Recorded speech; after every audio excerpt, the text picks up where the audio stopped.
만들려고 합니다. 여러분들도 협조를 많이 해주시고, 그래서 결국 소감을 좀 박수 한번 부탁드립니다.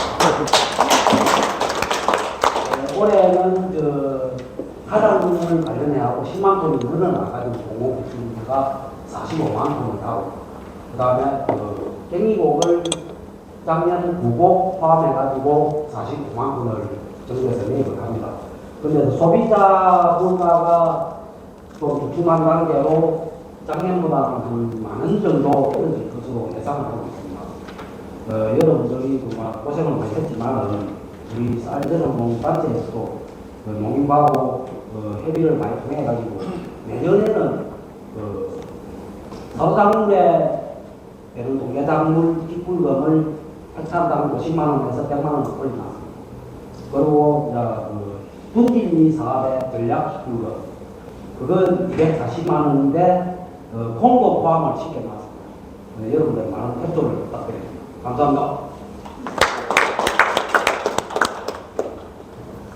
감사합니다. 금액까지 들어갔네요. 예. 그리고 저희 천시 쌀전업농 파트지협회 김택진 회장님 외에 전업농분들과 한국농촌 지도자 그리고 한국후계농업 및 경영인에서 참석 감사드립니다. 그럼 지금부터 벼농물관리기술 보급 교육을 시작하도록 하겠습니다. 강의를 해주실 조영선 강사님을 소개해드리겠습니다. 강사님은 현재 경상국립대학교 스마트 농산업과 교수님으로 활동하고 계십니다. 오늘 교육을 위해 귀한 시간을 내주신 강사님께 큰 박수로 환영해 주시기 바랍니다. 예, 반갑습니다. 소개받은 조영선입니다. 오늘 제가 와서 뵈니까 한 3분의 1 정도는 다 아시는 분들이고, 제가 들으니까 다 쌀전업농 회장님을 비롯해서 전력별 공동체 또 회장님 또 거의 회장님 위주죠. 예, 그래서 상당히 오늘 뜻깊은 강의가 될 것 같습니다. 강의 시작 전에 제가 이제 드릴 말씀은 우리가 왜 저탄소를 해야 되는가 하는 데 대해서 국제적인 동향을 먼저 알아야 되겠다 하는 부분입니다. 그래서 아무래도 쌀 하면 저희들이 이제 수입해야 되는, 방금 이제 쌀값 얘기를 이제 하셨지 않습니까? 공공비축미 이제 말씀도 하셨는데, 이제 쌀 하면은 우리가 가장 위기를 느끼고 있는 국가가 어딘지 아시죠? 대답 안 하실 것 같은데 모르십니까? 우리가 가장 위기를 느끼고 있는 국가가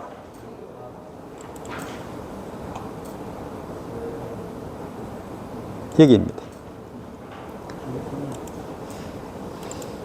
자, 제가 여기 이제 2003년에 미국에 갈 때 이제 비행기에서 찍은 사진입니다. 이게 이제 미국입니다. 미국에 우리 캘리포니아 쌀 이런 이야기를 하지 않습니까? 그래서 이게 이제 캘리포니아 중에서도 세크라멘토라는 그 주에 캘리포니아 하면 우리나라보다 한 3.5배 정도 큽니다. 남한 기준으로 해서.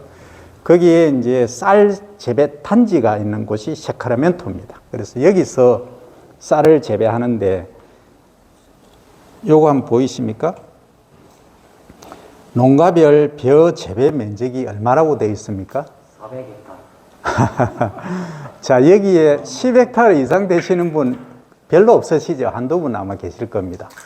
그래서 우리 지금 쌀 전업농분도 계시지만 우리 쌀 재배 농가, 대농이라고 하는 분들의 거의 기존 100배입니다. 그러면 이제 더 얘기할 게 없지 않습니까?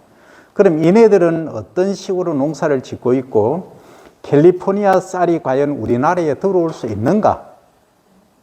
그러면 우리가 어떻게 대응을 해야 될 것인가 하는 이런 부분에 대해서 글로벌 이제 세계적인 시각을 갖고 우리가 왜 저탄소를 해야 되는가 하는 부분을 설명을 드리겠습니다. 자, 위에 보시면 위에가 뭔지는 아시겠죠? 댐입니다. 댐. 이거는 일명 우리는 저수지라고 하는데 이 댐은 왜 만들었냐 하면 순전히 벼 재배하기 위해서 댐을 만드는 겁니다. 세크라멘토 지역에. 그럼 저건 언제 만들었느냐? 만든 지가 그렇게 오래 안 됩니다.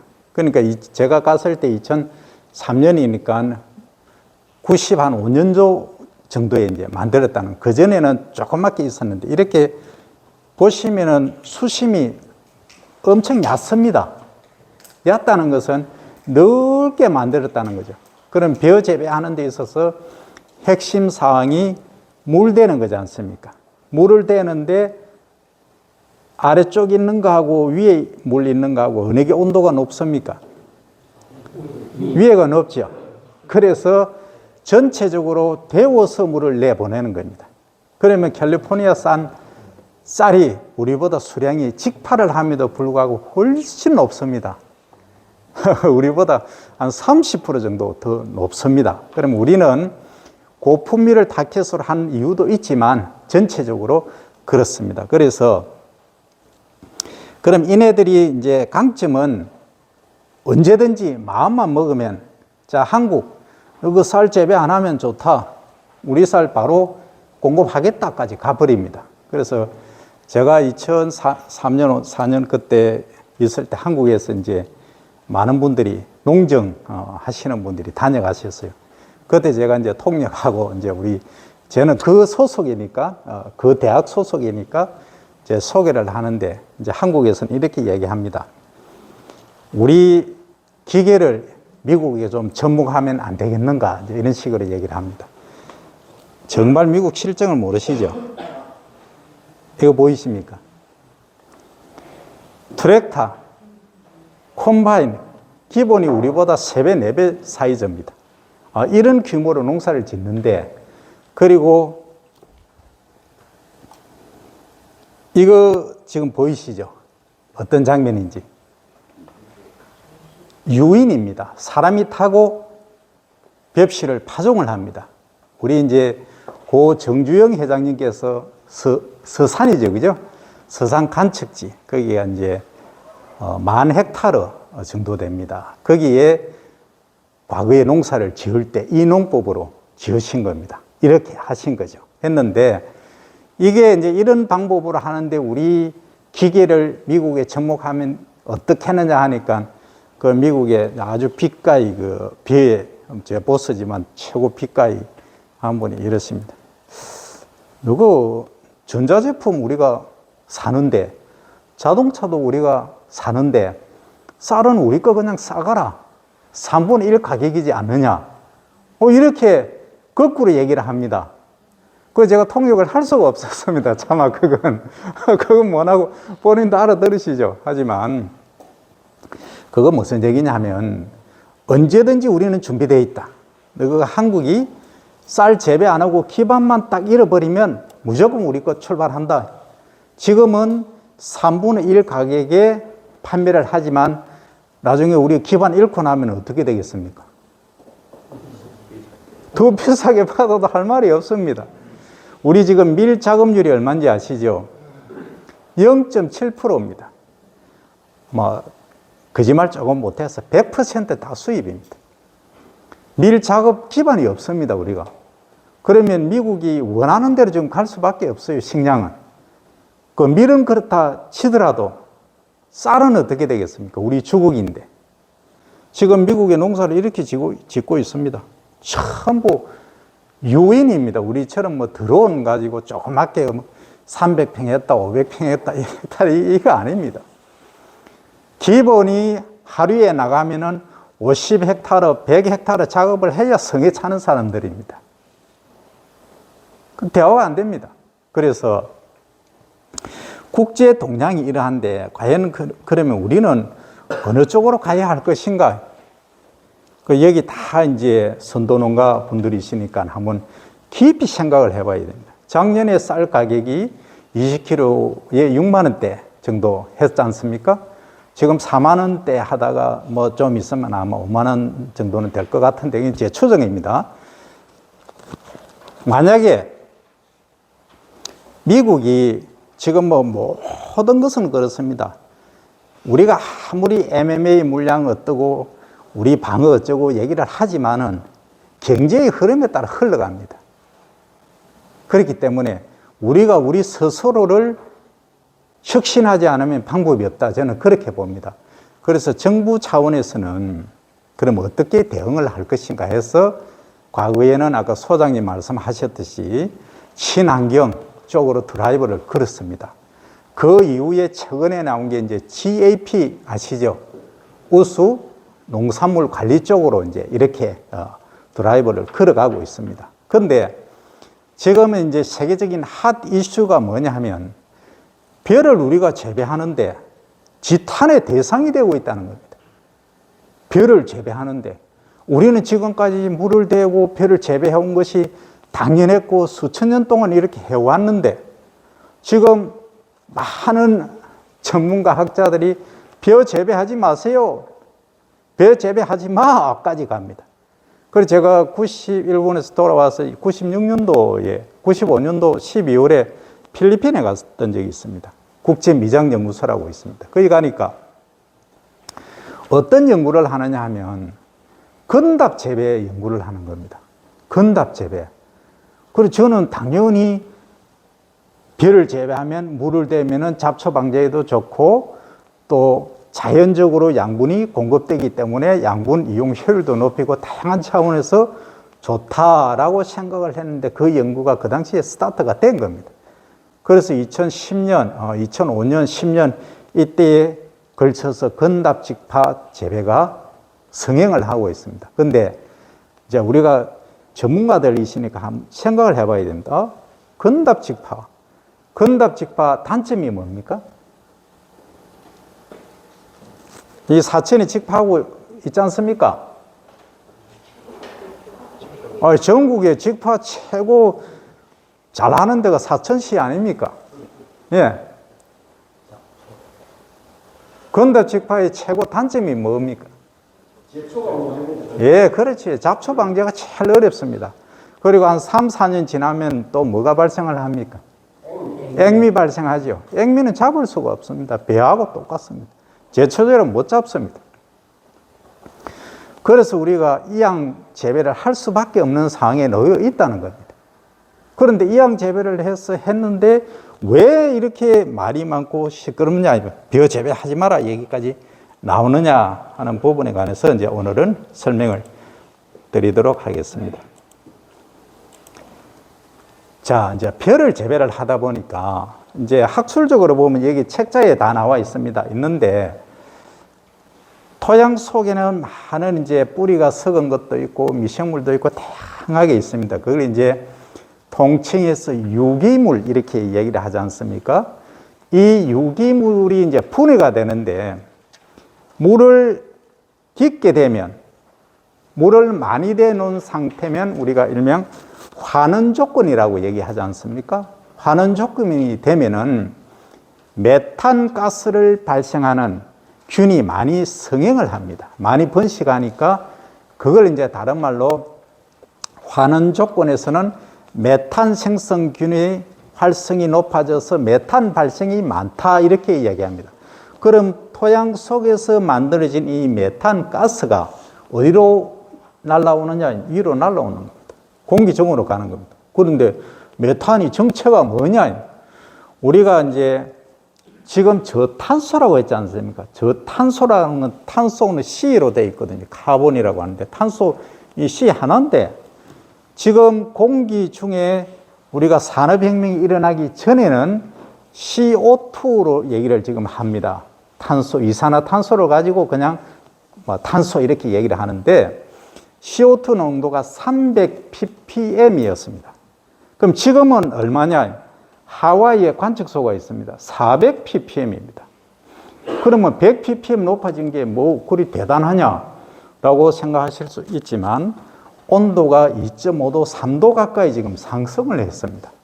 그러면 전 세계적으로 우리가 볼 때 앞으로 450, 500, 극한의 경우에 600ppm까지 올랐다 하면은 온도가 8도, 10도까지 올라가 버립니다. 더 올라간다는 거죠. 그러면 남극, 북극에 빙하가 녹아내립니다. 빙하가 녹아내리면 어떻게 되겠습니까? 바다 수면이 높아지겠죠. 그 최대 빙하가 다 녹으면 70m까지 해수면이 높아진다고 합니다. 그럼 우리 여기 사천시 지금 해수면이 그 해발 고도가 몇 메다입니까? 죄송하지만 20m 정도입니다. 이 주변에. 그 진주 저쪽에 30m입니다. 그럼 어떻게 되겠습니까? 그러니까 인간이 우리가 살 자리가 없습니다. 그래서 과거에 이제 도쿄 의정설에 1996년에 이제 일본이 강하게 드라이브를 걸었던 게 해수면이 높아지면은 섬이 가장 많고 해안지대가 많은 일본이 가장 타격이 사실은 크거든요.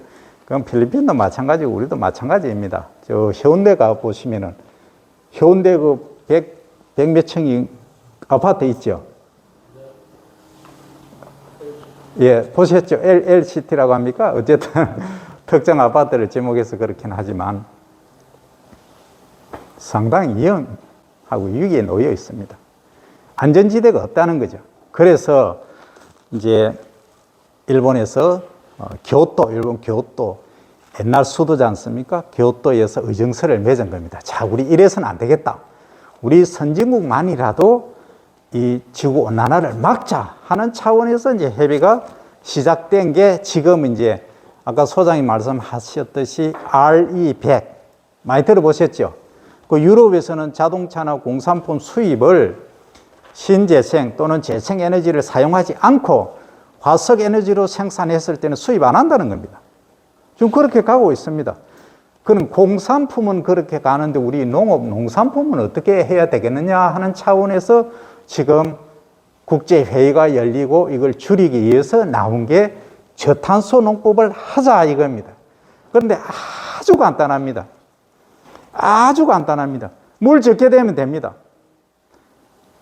물 그냥 어르신들 시골에 이제 계시다가 보면은 가장 이제 하시는 일이 여름에 많으신 일들이 물 대는 거 아닙니까? 그 어르신들 논에 가시지 말라는 겁니다. 물 대지 말고 그냥 가만히 놔두라는 겁니다. 그것만 하면 저탄소는 실천이 됩니다. 그런데 제가 지금 의령군에서 진행을 하고 있지만 많은 저도 이제 밀양 그 초동 출신입니다. 촌농 출신이고 제가 농고를 나왔습니다. 누구보다도 농업에 대해서 뭐 많이 안다고 생각을 자부를 합니다. 그런데 제가 보는 것은 뭐냐 하면 너무 애착이 많아요. 그러니까 방금 우리 미국 농업 보셨죠?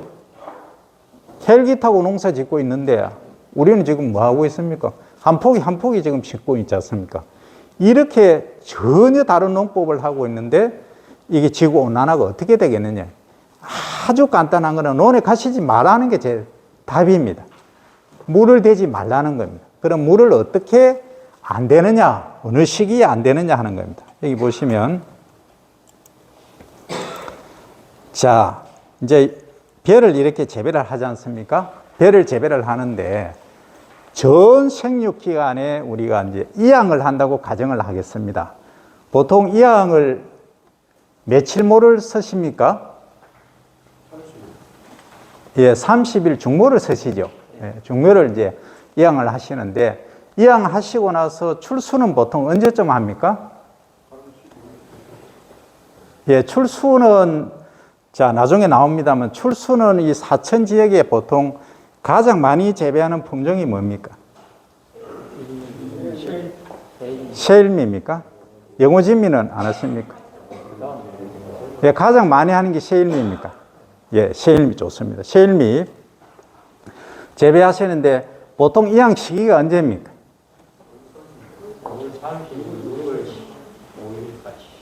5월 30일에서 6월 5일입니까? 그러면 이제 제가 바로 답을 얻어드리겠습니다. 자, 6월 5일 날, 6월 1일도 좋습니다. 6월 1일이나 6월 5일경에 이제 이양을 했다라고 가정하면은 출수가 언제쯤 되느냐 하면 8월 15일경 정도 되겠습니다. 그죠? 맞죠? 통상적으로 뭐 플러스 마이너스 2, 3일 있습니다만 8일은 좋습니다. 광복절 날 이제 이게 출수를 한다 가정하면 거기에서 역산해서 40일 빼시면 됩니다. 40일 전부터 물을 떼시면 된다는 거죠. 출수 전. 그러면 언제입니까? 7월 5일이죠. 맞습니까? 8월 15일이니까 7월 5일이지 않습니까? 7월 5일 날, 그러니까 세일미도 좋고 중만생종은 거의 그러합니다. 그런데 내 토양 조건을 아셔야 됩니다. 내가 재배하는 토양이 물이 잘 빠지느냐, 보통이냐, 안 빠지느냐를 아셔야 됩니다. 이게 가장 핵심입니다. 그러면 이런 논이 있습니다. 나는 어르신들이 내 논을 그냥 놔둘 그냥 쳐다보고만 있을 수 없다. 매일 가야 되겠다 하시는 분들은 어떤 경우냐 하면 물을 오늘 댔는데 이틀 후에 가면 물이 하나도 없습니다. 논에. 그런 경우 있죠. 그러면 그게 통상적으로 사질답이든지 아니면 지하 수위가 너무 낮은 경우입니다. 그러니까 배수가 물이 잘 빠지는 거죠. 오늘 내가 물을 이만큼 대놨는데 내일 가니까 별로 없는 것 같고 한 3일 지나니까 논바닥에 연거름이 축축축, 금이 축축하죠. 그런 경우에 해당됩니다. 그런 경우는 40일 전이 아니고 그냥 35일 전 정도로 하시고 이렇게 하니까 많은 분들이 머리가 아프시다는 겁니다. 머리가 너무 아픕니다. 그죠? 그러니까 나는 조생종을 심는데 나는 중생종을 심는데 어떻게 계산해야 되느냐. 자, 이게 가장 핵심입니다. 자, 뭐냐 하면 이렇게 이제 배를 요거 놔두고 자, 배를 이제 요거에 보시면 여기에 이제 포기를 뽑은 겁니다. 여기 한 포기, 두 포기, 세 포기 뽑았지 않습니까? 뽑으면 요 포기에 이제 잎이 2개 달린 걸 하나 분을 이렇게 얘기하지 않습니까? 새끼 또는 분을 이렇게 얘기합니다. 요 분을이 18개 딱 되면은 물 떼십시오. 18개. 왜 그러냐 하면 아무리 분을을 많이 해도 나중에 이삭 맺는 걸 보면 한 포기에 20개 넘어가는 게 거의 없습니다. 그런데 여기서 25개, 30개 돼서 물 떼겠다 하시는 분들은 욕심이 너무 많으신 거죠. 그런데 열매 안 맺습니다. 열매 안 맺고 하니까 잎만 무성하게 됩니다. 잎만 무성하게 되니까 이게 빛 투과도 안 되고 공기도 안 통합니다. 소위 통기가 안 된다는 거죠. 그러니까 이제 병해충 발생이 엄청 많아집니다. 그러니까 또 병해충 발생 많으니까 뭐 하십니까? 살충제, 살균제 또 뿌리지 않습니까? 그 악순환의 연속입니다. 그래서 제가 이제 답을 먼저 간단히 말씀드립니다. 한 포기당 분을 수가 18개, 15개도 좋습니다. 15개 정도 딱 되면은 물을 딱 끊으십시오. 요거는 이제 이런 경우가 있습니다. 내 논은 물을 대면 물이 안 빠져 하시는 분 계십니다. 그런 경우에는 조금 더 일찍 하시면 됩니다. 14개, 5개 하셔도 그때 물 떼도 충분합니다. 물이 잘 안 빠지니까. 그런 경우에는 그렇고 통상적으로 보통의 경우는 18개, 17개, 18개 한 포기에 저게 분울이 되면은 새끼를 치면은 그때 단수를 딱 하십시오. 그게 이제 중간낙수라고 하는 겁니다. 중간낙수. 그래서 중간낙수는 이제 원래 과거에는 목적이 뭐였냐 하면 여기서 이 지금 이제 요 분울이 한 30개 되는 경우가 있습니다. 가장 많게는 45개, 50개까지도 됩니다. 근데 열매 맺는 거는 20개, 많아야 20개입니다. 근데 25개가 필요가 없는 거죠. 그래서 무효 분울을 줄이기 위해서 과거에는 했었는데 잘 실천을 다 안 하시죠. 자, 제가 농가 현장에 가면 애로가 뭐냐 하면 이런 말씀들을 하십니다. 교수님, 우리 마을에는 안 통합니다. 이러십니다. 왜 안 통합니까? 하면 물이 내려와야 말이죠. 내가 물 대고 싶은데 물이 안 내려옵니다 하는 겁니다. 그게 이제 현장 애로거든요. 그 현장에서 우리가 생각하는 거하고 전혀 다릅니다. 그래서 어떤 경우는 이런 경우가 있습니다. 중간낙수 하락하나 안 가나? 우리말로 하락하나 안 가나? 자동으로 중간낙수 물이 없어서 물 못 댑니다. 그렇게 해보면 우리 정책하는 입장에서는 가장 편하죠. 그런데 이런 경우가 있습니다. 거기에 논 한가운데 콩도 재배하고 옥수수도 재배하고 감자도 심고 바짝물을 하시는 분들이 계신다고요.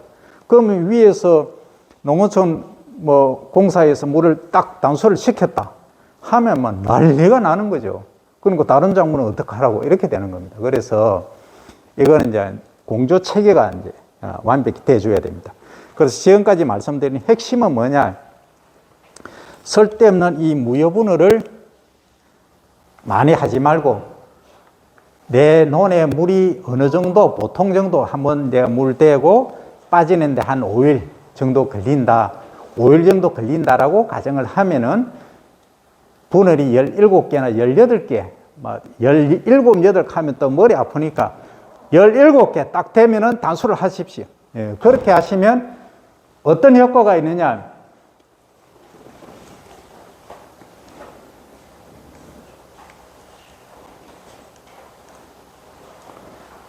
자, 여기 보시면 어떻습니까?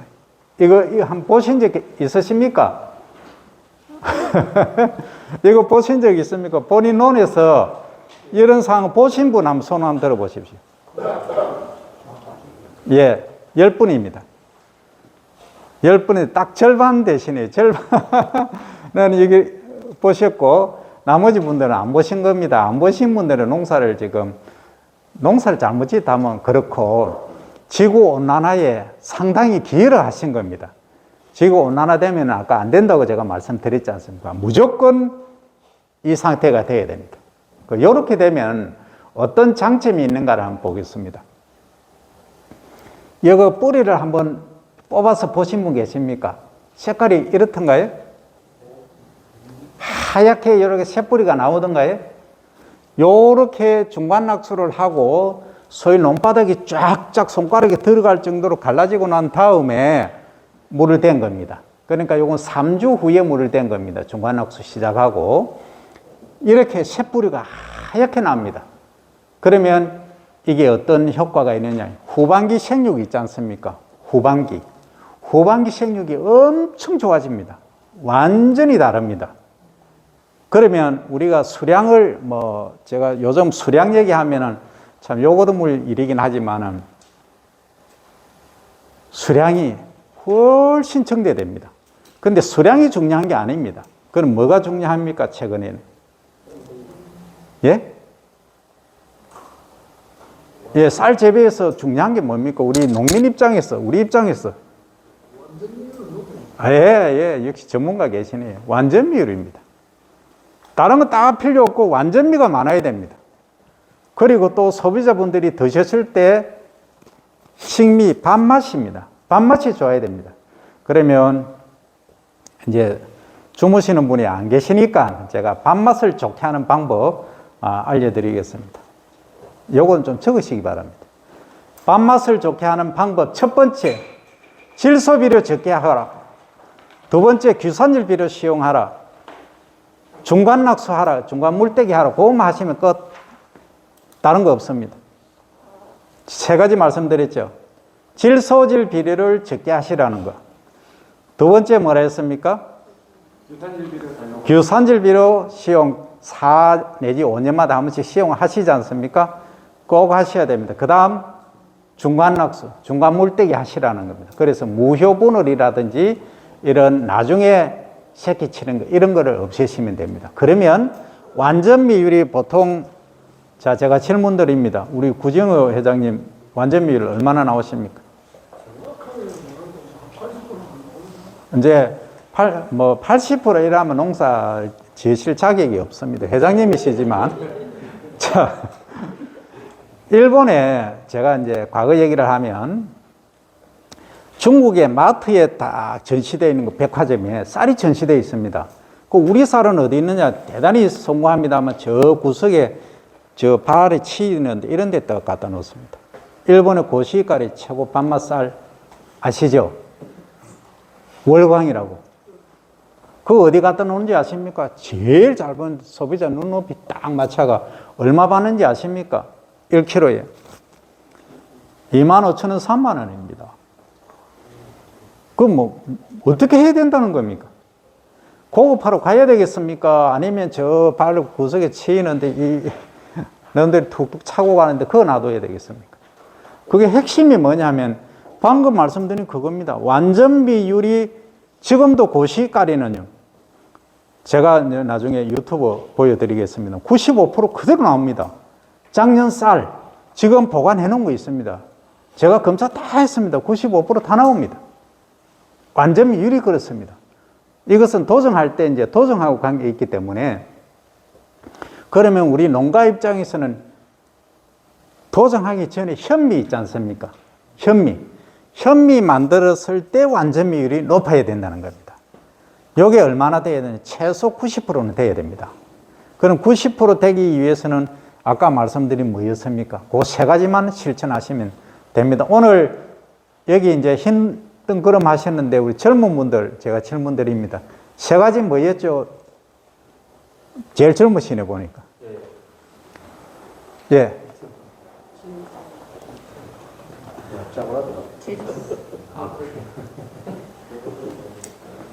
이제 이 사천시를 이끌어갈 역군 아닙니까? 선도 이제 농가가 되셔야죠, 그죠? 예.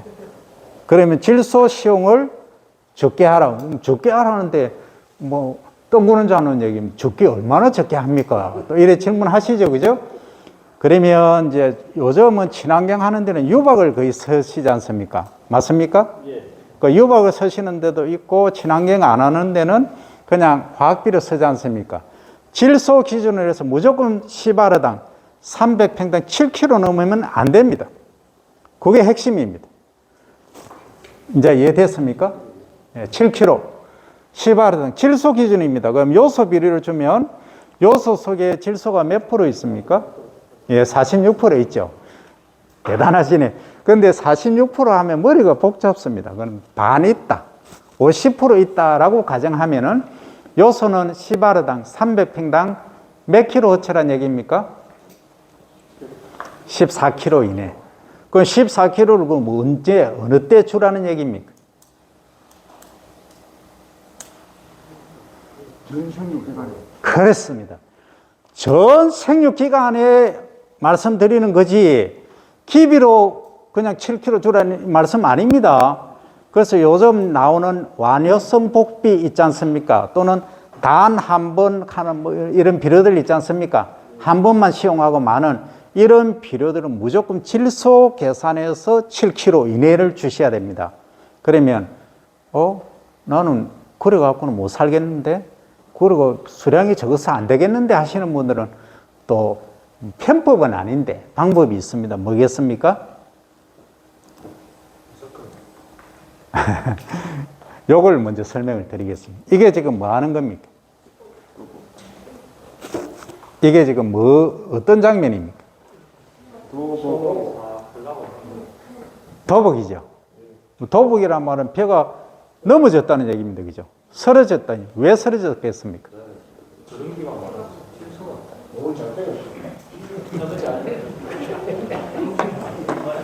이제 다 관점이 다 다릅니다. 객관적인 자료는 요 사진 하나인데 쓰러진 건데 다 보는 시각이 다 다르다는 거죠. 잘 돼서, 너무 잘 돼서 그렇다, 수량이 너무 많아서 그렇다라는 시각이 있는 반면에 비료를 많이 줘서 그렇다, 또 다른 분은 또 소물게 심어서 그렇다. 이제 또 전문적으로 가면은 뭐가 또 하나 나와야 되겠죠. 아까 제가 말씀드렸는데 중간학습, 물떼기를 안 해서 그렇다. 또 하나 더 있죠. 그렇습니다. 역시 지도사분이 유선일비를 시험을 안 해서 그렇습니다. 그래서 이제는 제가 센터에는 대단히 죄송한데 센터에 계시는 직원분들 엄청 바쁘거든요. 제가 저희들 제자들이고 후배들이고 많이 있기 때문에 너무 잘 압니다. 그래서 너무 이제 힘든 거는 요구를 안 하고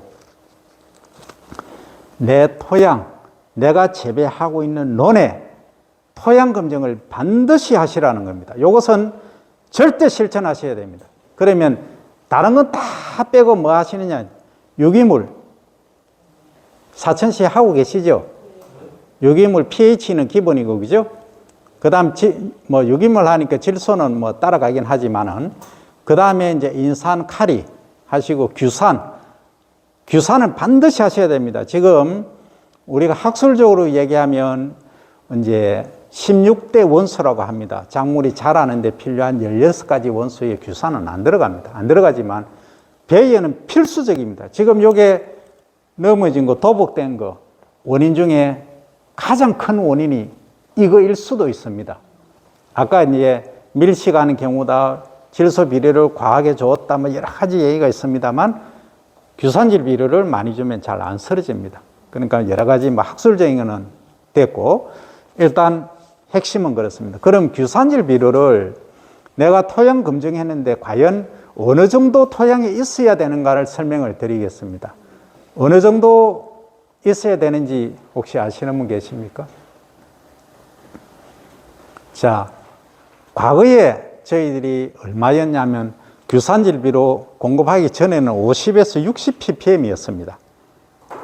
ppm 단위는 뭐 100만 개 중에 50개 뭐 이 얘기입니다. 그런데 이제 규산질 비료를 제공하고 나서는 110 ppm까지 올라갔습니다. 한 2배 정도 올라갔죠. 그러니까 조금 좋아졌고, 지금은 이제 시설 재배하는 데는 상당히 높은 경우 있습니다. 200 ppm까지 가는데, 우리 이제 농촌진흥청에서 권유하는 것은 130에서 180 ppm 정도는 맞추셔야 됩니다. 그렇게만 맞추시면, 내가 어째 좀 막 하다가 농사 짓다가 욕심이 좀 과해서 질소를 7kg 안 주고 한 뭐 9kg, 10kg 줬다 해도 이게 안 생깁니다. 도복이 안 생깁니다. 요게 핵심입니다. 요걸 지켜주셔야 됩니다. 그래서 최근에는 이제 많은 그 비료 회사에서 뭘 만드느냐 하면 액상 규산 비료를 만들죠. 그러니까 연면 시비하도록 위에 스프레이를 쫙 드론이라든지 요즘 뭐 무인 헬기를 이용해서 하지 않습니까? 그렇게 하는데 그러면 그게 효과가 있느냐? 있습니다. 효과는 있습니다. 제가 비료 회사하고 관계하는 거 아무 관계 없습니다. 그런데 더 중요한 거는 그렇게 해도 되지만 토양에서 공급하는 규산질하고 그냥 뿌리는 규산질하고는 그 효과 차원이 다르다는 거죠. 왜 그러냐 하면, 자, 토양에서는 이제 뿌리를 통해서 줄기를 타고 각 입으로, 각 세포로 이렇게 갑니다. 그러면 이게 규산이 어디 분포하느냐면, 이게 하나의 세포라고 하면 세포 벽 바깥쪽을 구성을 하고 있거든요. 소위, 뭐, 간단히 말씀드리면 유리입니다, 유리. 규산이 유리입니다. 코팅되는 왁스청처럼. 그러니까 꼿꼿하게 이제 만들어주는 기능을 합니다, 규산이. 그런데 이제 위에서 이렇게 뿌린다. 드론이든 뭐 무인 헬기든 통해서 이리저리 뿌리면 어떻게 되느냐 하면 이게 골고루 잘 안 뿌려집니다. 여기 약 쳐보신 분들 다 계시지 않습니까? 약 언제 치십니까? 하루 중에 언제 치십니까? 아침 일찍 새벽에 치시죠. 그 이유가 뭡니까? 예설하고 바람 때문이죠. 바람이 적게 부니까. 그죠? 그리고 새벽에 또 일찍 일어나시고 그런 영향도 있습니다. 그죠? 어쨌든, 그렇게 하다 보니까 이제 이슬이 사실은 깨고 이렇게 줘야 되는데, 이슬이 맺혀 있는데 이 용액이 어떻게 되겠습니까? 희석이 되어버립니다. 그러면 이슬 타고 내려와 버립니다. 그러면 이게 물 위에 떠 있을 뿐이지, 실제 기공을 통해서 안에 들어간다거나 이 비율이 좀 낮다는 거죠. 그래서 그거 맞춰서 이제 해놓기는 했지만 비용 면에서 여러 가지 생리적 차원에서 볼 때는 우리가 4년 내지 5년마다 공급하는 규산질 비료를 저쪽에 물 막는다고 그냥 용수로에 그냥 그 물막이로 서시지 말고 반드시 논에 시비를 하셔야 됩니다. 그리고 또 하나, 비료를 하실 때 요즘은 이제 트랙타가 이제 많이 좋아졌죠. 지금은 이항기 부착 그 비료 살포기도 나오지 않습니까? 예, 이제 다양하게 이제 나오는데, 이제 제가 비료하시는 미국에서 연구된 결과입니다. 한국도 했지만, 자, 여기서 뿌린 비료가 여기서 제가 뿌렸습니다. 그 어떤 분은 이렇게 하십니다. 물을 여기서 대지 않습니까? 이 앞에다가 비료를 흩어 놓습니다. 그럼 비료 저까지 가겠지 했는데 저는 노랗습니다. 소위 노랑팅팅합니다. 몇 메다 가는지 아십니까? 2m, 많으면 5m입니다. 안 갑니다. 이동 거의 없습니다. 그래서 비료는 균형 시비를 하셔야 되는데, 기계를 이제 하실 때 제가 요즘은 기술이 상당히 발달이 되어 있기 때문에 이제 한 필지를 딱 보면 거의 균일합니다. 균일한데 어떤 분들은 좀 마음이 급하신 분들은 이 반복을 안 하십니다. 어떻게 하시느냐? 딱 씻고 한번 끝 하고 가십니다. 다음 장소 이동합니다. 그러면 나중에 배워 잘하는 거 보면 막 어떤 거는 이거 옛날에 우리 바리깡이라 하지 않습니까? 머리 깎을 때 이 고속도로 내는 거 비슷한 그런 경우가 많습니다. 절대 그래 하시면 안 됩니다. 비료하실 때 가장 중요한 게 뭡니까? 딱 균등하게 시바르당 질소 몇 킬로 했습니까? 7kg죠. 7kg 이내입니다. 7kg는 쫙 한번 가시고, 그 다음에 이제 종으로 가셨으면 형으로 가셔야 되는데, 너무 폭이 좁아서 귀찮다, 힘들다 하는 경우가 있습니다. 그러면 역으로 거꾸로라도 저 끝에서 다시 한 번 더 하시든지 반드시 최소 2회 반복은 하셔야 됩니다. 그렇게 하시면 균형 시비가 됩니다. 자, 그 다음에 이제 밥맛 좋은 쌀 하기 전에 이제 당뇨를 기억을 하십시오. 제가 잊어먹을 수도 있습니다. 당뇨에 좋은 쌀, 밥맛 좋은 쌀, 밥을 통해서 내가 식당 하면은 대박을 터뜨릴 수 있겠다 하는 방법 알려드리겠습니다. 근데 이제 친환경을 하면은 이제 친환경에 간단히 하고 쉬었다 하겠습니다. 친환경의 가장 핵심 필수 사항이 뭡니까? 비어친환경 재배할 때.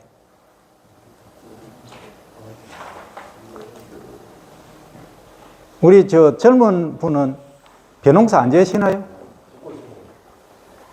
그러니까 가장 핵심 사항이 뭐죠? 친환경 할 때. 비료를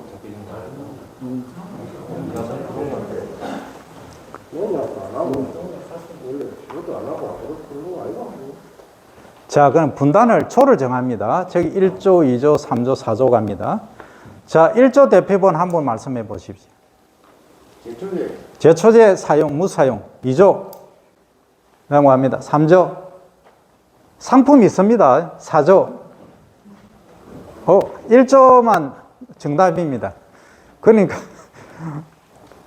우리 학생들 제가 이게 수업을 하다 보면 학점 있잖아요. 학점 줄 때 A 플러스 A0, B 플러스 B0 맨 뒷줄은 C입니다. D입니다. 그래서 맨 앞에 앉으시면 아무래도 집중력이 좋습니다. 아까 우리 그 구 지도사, 구가 아니고 이름을 잊어먹어. 영민인데 무슨 영? 구영민이라고 제 또 제자가 있거든요. 동명이인이라서 좀 헷갈립니다. 사실 제 후배입니다. 어쨌든 이제 앞에 앉으시는 게 학습 효율이 그만큼 좋다는 겁니다. 그리고 제가 여기 다니면 절대 못 주무시죠, 그죠?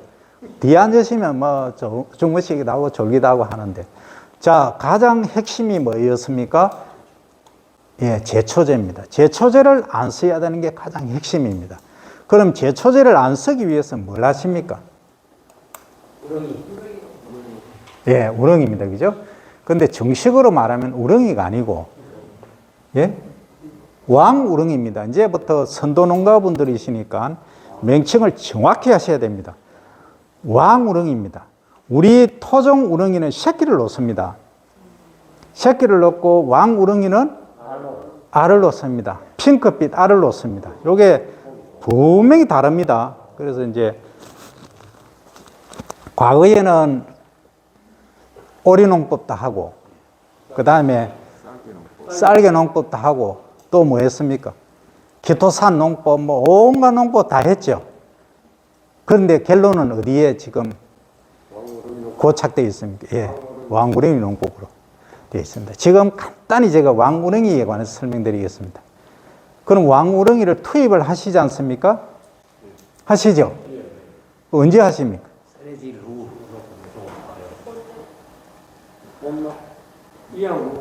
썰해질 후 다르지 않습니까? 설해질 후 이양 3일 이내 또 아니 소장님 의외된 겁니까? 예? 예. 일모작하고 차이 나는 게 일모작은 이양 우에 해도 어느 정도 효과가 나오는데 이모작은 시기가 늦기 때문에 물 온도가 높고 하기 때문에 순식간에 나기 때문에 무조건 쓰레기를 정지 후에 해야 돼요. 아주 정확한 답변을 하고 계십니다. 다음에 앞에 나와서 강의하십시오. 이제 가장 핵심은 설해질 후에 하는 게 가장 맞습니다. 근데 치패를 쓰시는 게 좋거든요. 치패를 쓰는 게 좋는데 우리가 또 왕우렁이 생산하는 농가 입장에서 보면 키로 단위로 파니까 돈이 안 되거든요. 그런 것도 우리가 사실은 고려를 해드려야 됩니다. 치패를 가져오는 경우에는 좀 2배로 돈을 더 주더라도 그걸 쓰시는 게 맞거든요.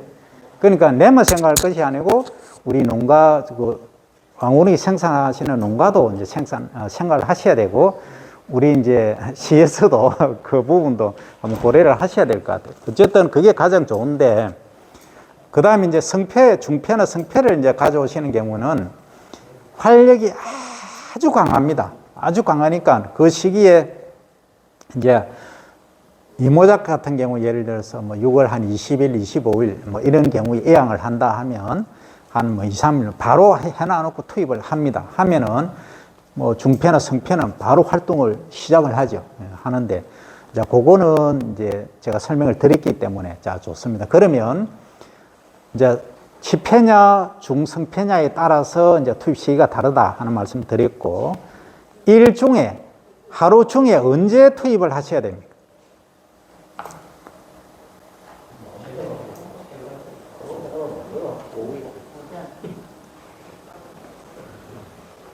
자, 새벽에, 나이 드니까 제가 원래 58인데, 제가 새벽에 한 3시, 4시 되면 깨입니다. 할 일도 없습니다. 그죠? 얼른 논에 나가고 뿌려야 되겠죠? 자, 새벽에, 그 다음에 아침 먹고, 그 다음 점심 먹고, 그 다음 저녁 먹기 전에, 그 다음 저녁 먹고 나서도 별 할 일 없으니 잘 안 보이지만 저녁에, 언제 하시겠습니까? 아침 먹고.